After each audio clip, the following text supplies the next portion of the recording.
Frank Warren, great to see you. And you, young As man. always. Listen, we're here to talk about the Four Crown Showdown, October 12th. Amazing. Riyadh season goes again. But let me just get your reflections on an incredible Saturday night. Daniel Dubois beating Anthony Joshua. How do you look back on it now, a few days removed? It was an incredible night. It was unbelievable. Daniel finally came of age and people could see what he was all about. And a star was born.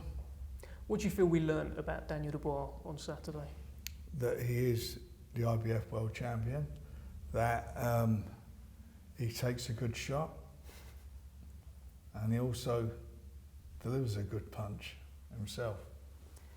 It was what you said would happen in terms of the reception going in. You know, the fans have watched AJ for years, and he was a bit of a hero. But Daniel Dubois got the big cheers on the way. Yeah, out. he came out. I mean, I knew that that the fans watching two real good quality, world class British fighters in the ring, and they're behind.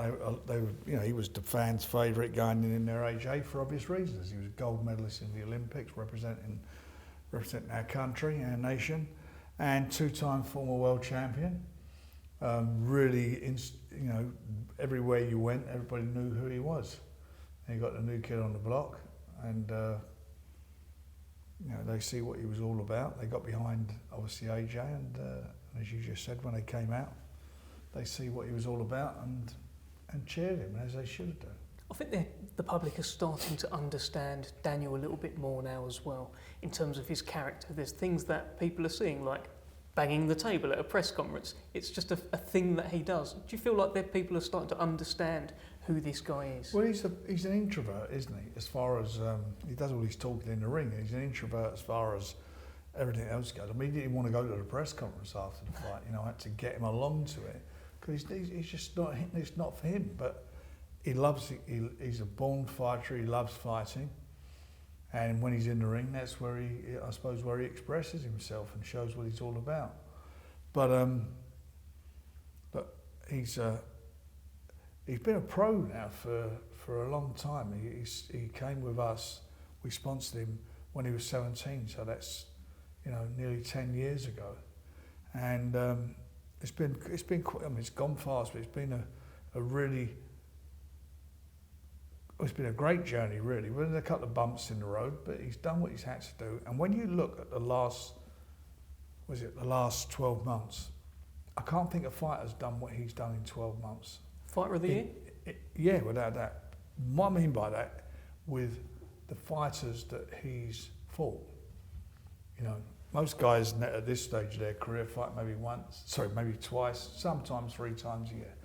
In that period of time, he's fought the undefeated heavyweight champion of the world in Usyk, gave him a fright, and I still believe he could have won that fight had it not been for the referee. He then went on and fought against another world top 10 ranked fighter, undefeated fighter in Miller, and stopped him going into that fight as an underdog, as he was in the previous one. Underdog again, fighting Hrgovic, who was the interim world title. He was the mandatory challenger, ranked #1 by the IBF, and for quite a number of 2 years now, and was a much avoided fighter. And as I just said, he went in with the former 2-time world champion. I mean, that is a bit of a resume in your last 4 fights. And listen, obviously it's very fresh, it's very new, but people are going to want to know what happens next. He's the IBF world champion. He'll fight next year. He'll fight early next year. Don Charles says that he would love Usyk. He said, I dare them to bring Alexander Usyk. Look, Usyk has got his hands full with Tyson, and I believe Tyson will reverse and get his revenge on that. But irrespective of that, that's tied up in December, and that's going to be quite interesting because he's got one of the versions of the title now, and those 3 belts will be on the line. So we'll see what happens afterwards. But he's not going to wait. In the meantime, he will fight in February, and we'll see what happens in the summer.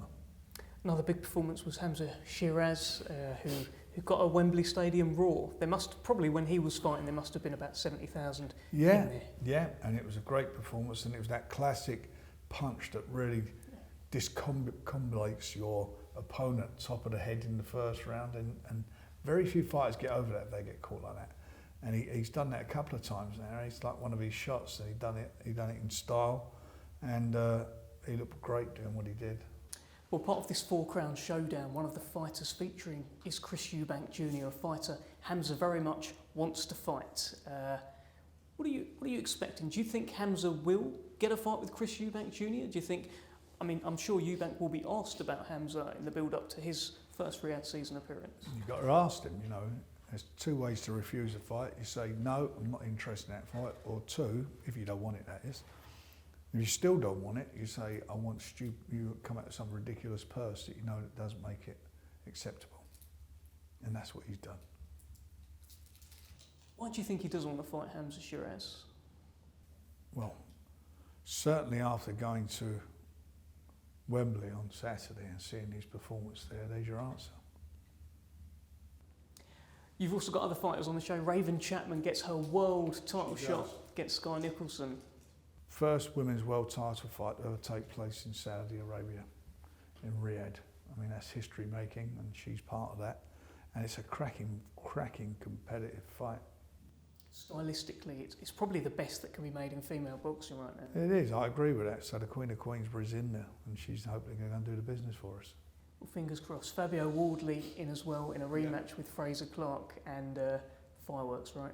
Yeah, I mean, it was a great fight last time round, but now he's signed with us and we're representing him, and he's a Queensberry fighter, and I'm looking forward to that. I'm looking forward to that rematch. Do you think he can get the job done this time? I thought he did last time. Okay. I thought he won it last time. I think he thinks he won it last time as well, you know, and he got the knockdown. I think there was a point off in there as well, but great fight. And the main event, better be a... Well, this is history stuff, isn't it? It's history making stuff. You know, the two best out there, both undefeated. Quality match. You know, it's supposed to take place a while ago, but one of them got injured. But it's a phenomenal fight. You know, 4 belts on the line. You know, they don't get no better than this. And it's happening because of Riyadh season. And you've seen Better Biev up close as well. He's quite something, isn't he? He's a good fighter, no doubt about that. Good fighter. Him and Bivell's going to be something special. And just a word on Riyadh season. It's been a year now, and it feels like the whole landscape has changed. It has, as I said at the time, it'd be a game changer, and it has been a game changer, and it's made boxing better. We've got better fights, better cards, I should say, being put on. You know, cards that we could never put together because of obviously the constraints we would have as making it as a business work. Whereas for Riyadh season, it's about promoting Riyadh season with their budgets.